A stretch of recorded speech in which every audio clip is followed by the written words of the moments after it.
वृंदावन बिहारी लाल की। पहला प्रश्न क्या किया कि एक मानव के लिए परम धर्म क्या है? ध्यान देना भैया। क्या रोज किसी को लाखों रुपए की संपत्ति दान देना परम धर्म है?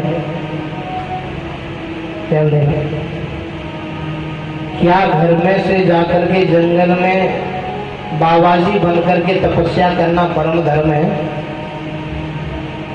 क्या रोज यहाँ से वृंदावन जाएं और वृंदावन में जाकर बिहारी जी के दर्शन करें, ये परम धर्म है? क्या रोज गोवर्धन जाएं, गोवर्धन जी की परिक्रमा लगाएं, ये परम धर्म है? क्या रोज लोगों के लिए यज्ञ अनुष्ठान करें, ये परम धर्म है? ध्यान देना भैया। आप सभी ने धर्म भी किए होंगे, है ना?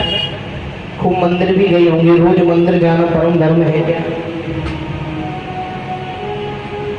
लेकिन आज तक आपने ये नहीं सोचा, न जाना कि हमारी जिस चीज से मुक्ति हो सकती है वो धर्म क्या है। राधे। वो परम धर्म क्या है जिससे हमारी मुक्ति हो जाए?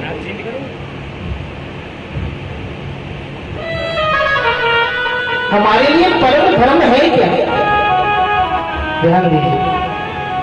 ये पहला प्रश्न है कि मानव के लिए परम धर्म क्या है। दूसरा प्रश्न कि महाराज हम मंदिर में जाते हैं और मंदिर में जब अपने घर से जाते हैं तो क्या लेके जाते हैं? एक लोटा में पानी है, एक लोटा में लेके जाते हैं। तो हम थोड़ा दूध डाल लो, चीनी डाल ले, चावल डाल ले, तो अगरबत्ती ले लें, तो चिनौरी ले लें, चल दें मंदिर। अब मंदिर में पहुंचे, अब काऊ मंदिर में चले जाइए तो काऊ छोटे छोटे मंदिर में कम से कम 10-20 देवी देवता मिल जाएंगे। तो सही है झूठ है? कम से कम 10-20 देवी देवता ही मिलेंगे, ज्यादा कम नहीं मिलेंगे। हनुमान जी, संतोषी मैया, भैया शनिदेव है, शेरा वाली मैया, राम दरबार है, लक्ष्मी नारायण भगवान, राधा कृष्ण भगवान, अरे सब भगवान एक लंग से बैठे रह रहा। अब घर से लेके गए एक लोटा पानी, अब एक लोटा पानी से कहा हुए जब मंदिर में घुसोगे तो सबसे पहले बैठो भोले बाबा है, और वो पूरे खानदान लेके, अकेला में पूरे खानदान लेके बैठे। अब एक लोटा पानी तो खानदान का भी चाहिए, चाहिए ना? चाहिए। अब और ने कहा बुलाओगे वैसे पानी, चीनी को और दूध को पानी तो बोले बाबा पी लो।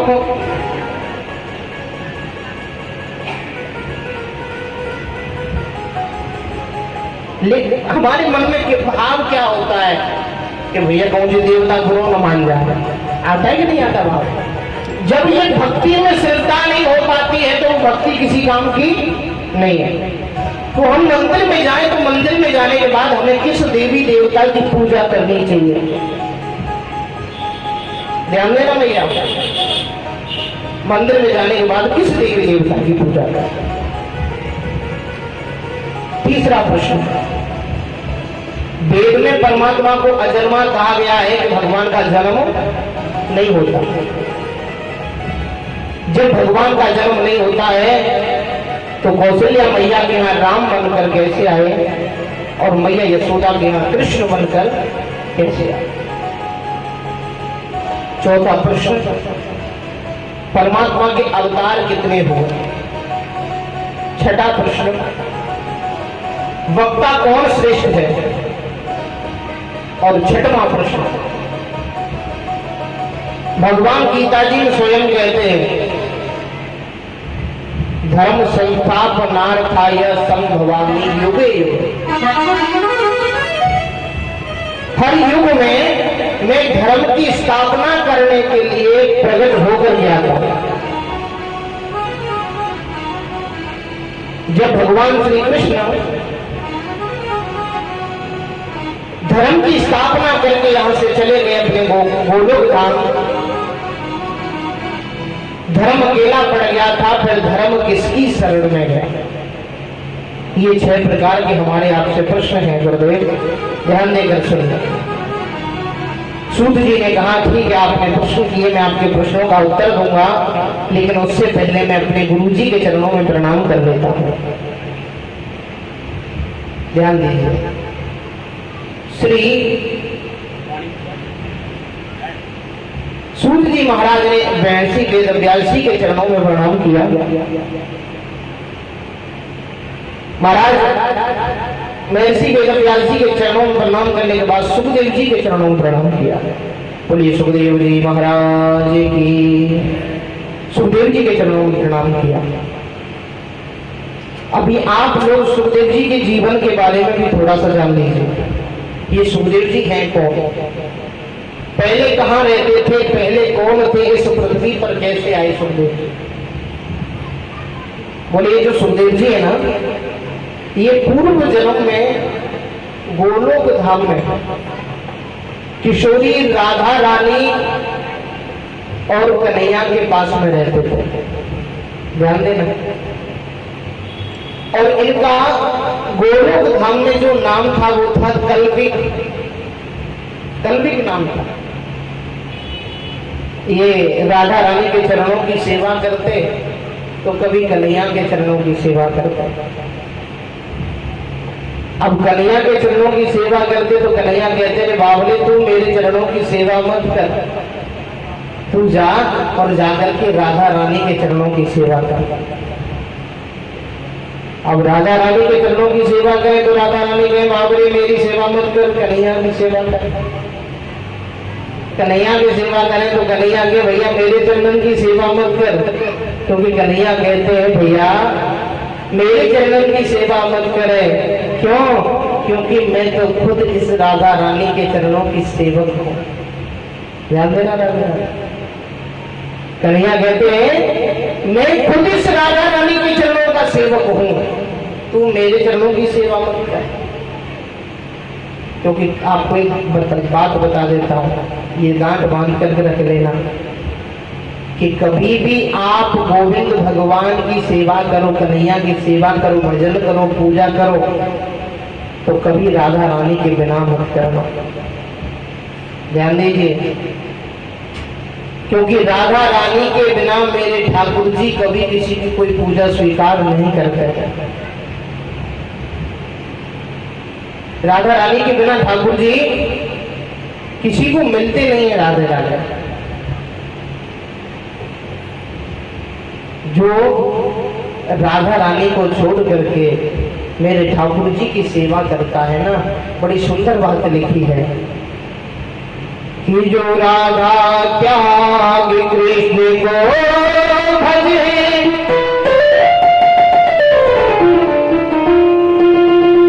ते सपनों जग जन दिन तर है, और ते सपनों जग जन दिन तर है। ध्यान दीजिए राधे राधे कि जो राधा रानी को छोड़ करके कन्हैया के चरणों की सेवा करते हैं ना, उनके सपने कभी पूरे नहीं होते। और लिखा है संतों ने कि जो राधे राधे नाम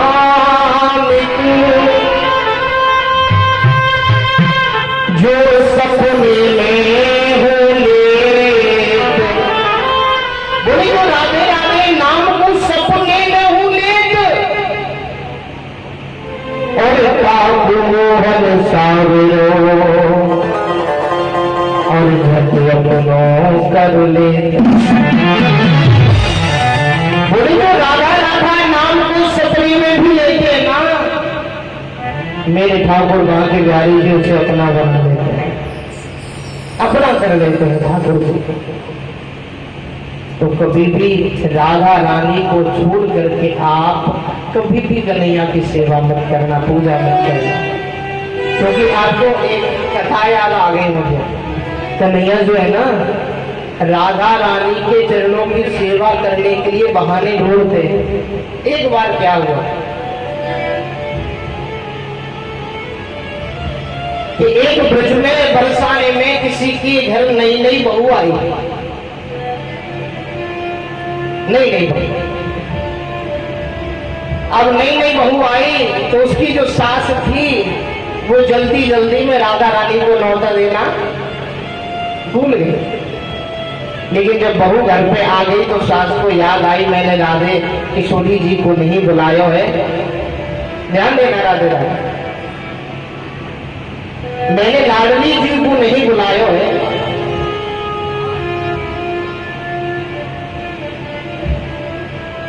तो सास जो है बड़ी परेशान हुई, दुखी हुई, तो उसकी जो सास है वो किशोरी जी के पास में गई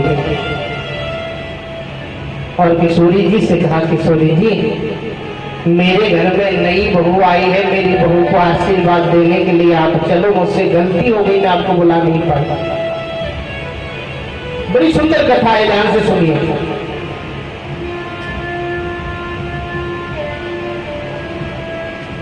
किशोरी जी ने कह दिया ठीक है, मैं कल तुम्हारे घर तुम्हारी बहू को आशीर्वाद देने के लिए जरूर आऊंगी। इस बात को कन्हैया ने सुन लिया, कैसे भी बरसाने में पता चल गई, किसी गोपी ने बता दिया कि कल राधा रानी उस गोपी के घर उसकी बहू को आशीर्वाद देने जाएंगे।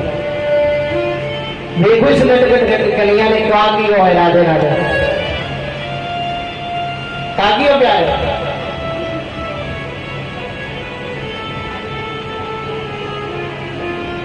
कि उसकी सास जो है दूसरे दिन राधा रानी को बुलाने गई। कन्हैया ने क्या किया कि अपनी माया से जो नई बहू आई थी बरसाने में उसे सुला दियो, उसे सुला दिया और उसकी जगह खुद बहू बन के घूंघट लगा करके कन्हैया बैठे।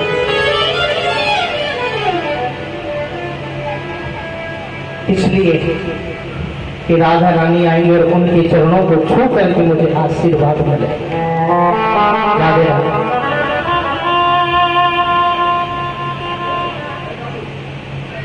अब उसकी बहू को अपनी माया से सुला दिया। अब राधा रानी आ गई महल में। सास जब अंदर कमरा में बहू के पहुंची तो बहू ने तो लंबो से घूंघट लगा रहा है। सास ने सोची बड़ी शर्मदार बहू आई है, मेरे सामने घूंघट है ना खोल लेगी। सास ने कही जल्दी चल, हमारे ब्रज की महारानी किशोरी राधे रानी तुझे आशीर्वाद देने के लिए आई है।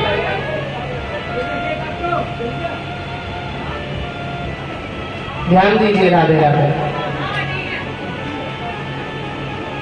ब्रज रानी ब्रज महारानी हमारी किशोरी जी तुम्हें आशीर्वाद देने के लिए आई है। श्री राधे।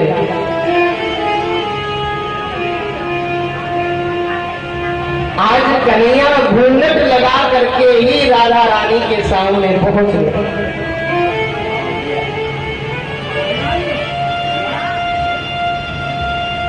सास ने कही चल, हमारी महारानी ब्रज महारानी किशोरी राधा रानी को प्रणाम कर ले। ध्यान दीजिए राधे राधे।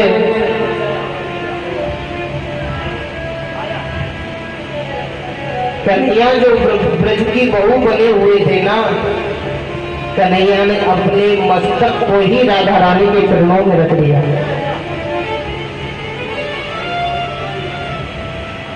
चरणों में रख दिया राधा रानी।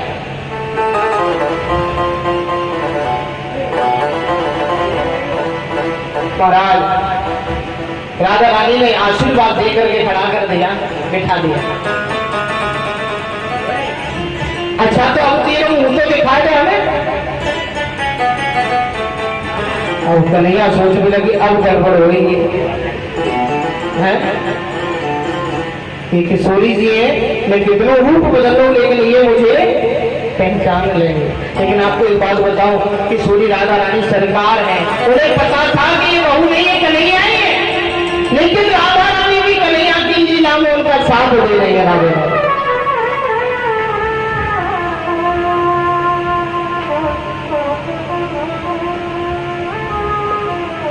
कन्हैया ने कही अपना मुंह दिखाओ, राधा रानी ने कही चलनी बहू अपना मुंह दिखाई दे, बोलेगा। राधा रानी ने कही अच्छा तुमको भेंट चाहिए तब मुंह दिखावेगी। राधे राधे। राधा रानी ने अपने जो हीरे मोती की जो माला पहन रखी थी, राधे राधे, हार कंगन अपने आभूषण जो पहन रखे थे महारानियों जैसे, उतार कर दे दी। थोड़ी अब तो मुंह दिखाते हैं, ठाकुर जी फिर मना कर रहे हैं। राधा रानी कह रही है क्या ये भी उपहार कम पड़ गया क्या? कन्हैया कह रहे हाँ। राधे राधे। फिर कहा चाहिए, बोले और बछू दो।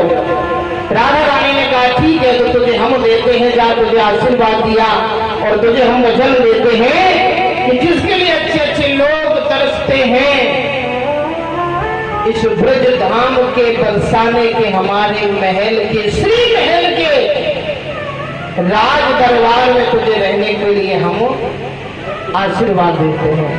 राधे राधे। जैसे ये सुना तुरंत ठाकुर जी ने अपना मुंह खोल के और बहू का रूप ले रखा था, अपना दिखाया। राधे राधे।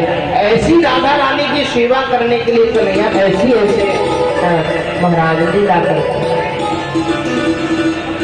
ये जो महाराज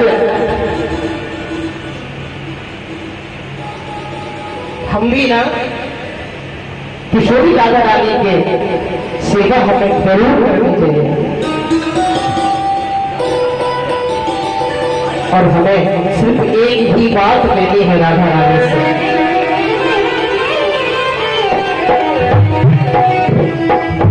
चिट्ठी लिख दी, चिट्ठी लिख दी किशोरी जी के नाम, बुला दो बरसाना। कौन जाना चाहता है बरसाना? हाथ उठा करके बता। और जिससे सबसे दिल से बरसाना चलना है मेरे साथ कहिए। चिट्ठी लिख दी किशोरी जी के नाम, बुला दो बरसाना। चिट्ठी लिख दी किशोरी जी के नाम, बुला दो जाए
बता